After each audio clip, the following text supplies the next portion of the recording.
Hari ini kita akan mempelajari tema 3, peduli terhadap makhluk hidup. Subtema 3, ayo cintai lingkungan. Pembelajaran 1. Tumbuhan dan hewan dapat terus memberikan manfaat jika terawat dengan baik.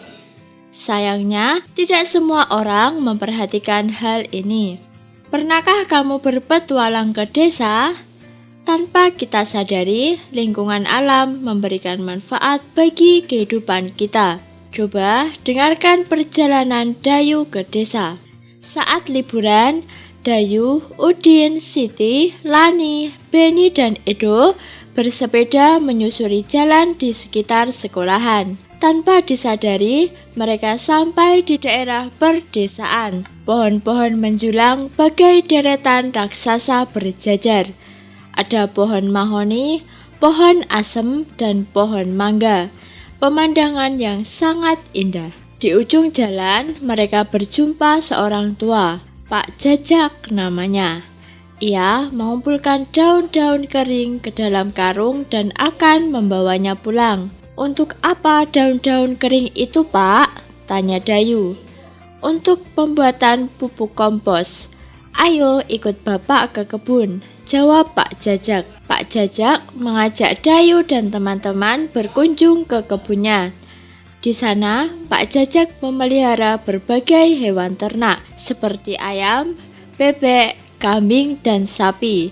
Ia juga memelihara kerbau untuk membajak sawah. Pak Jajak bercerita bahwa daun itu bahan campuran untuk membuat pupuk. Caranya, sampah daun kering itu dicampur dengan kotoran hewan ternak, ditumpuk dan didiamkan. Sekitar 2 bulan, campuran itu akan hancur menjadi pupuk alam yang disebut kompos. Pupuk kompos ini disukai petani karena murah, mudah dibuat, dan sangat baik untuk meningkatkan hasil panen. Jelas Pak Jajak. Apa yang dilakukan oleh Pak Jajak adalah upaya agar lingkungan tetap terjaga, sehingga sumber daya alam bisa tetap seimbang. Dari petualangan itu, Dayu dan teman-teman semakin peduli lingkungan. Tentunya, kamu juga memiliki cerita petualangan seru, bukan? Misalnya, pengalaman kerja bakti, menanam pohon di sekitar rumahmu, atau di saat liburan ke rumah sanak saudara. Kebun Pak Jajak subur, panen padi melimpah, hewan ternaknya sehat dan gemuk.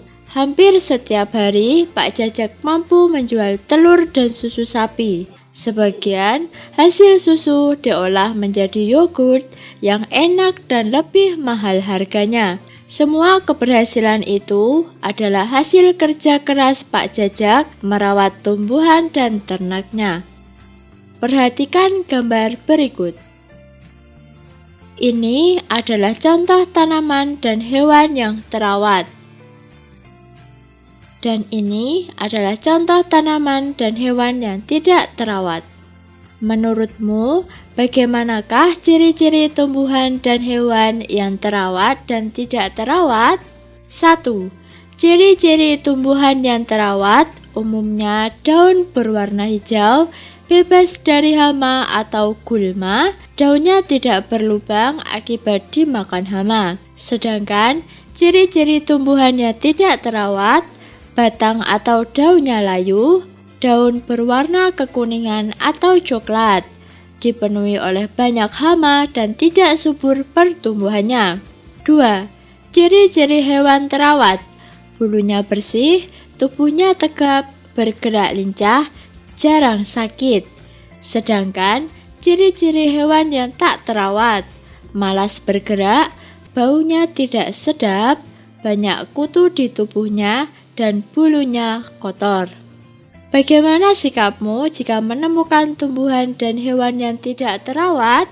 Merawatnya dengan baik, memberi makan, menyiram, atau diberi pupuk.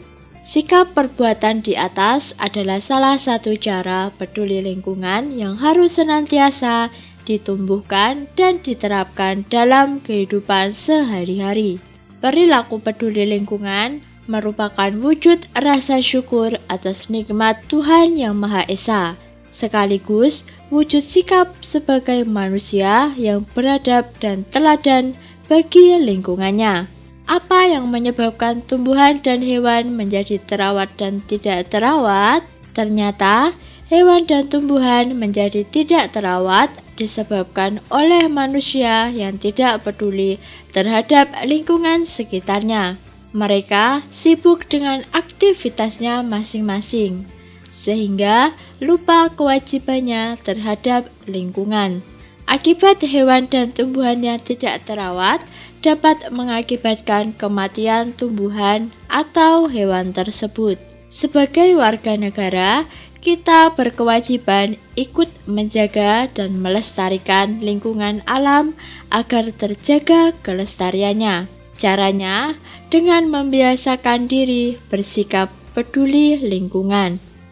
Apakah anak-anak sudah paham materi yang disampaikan?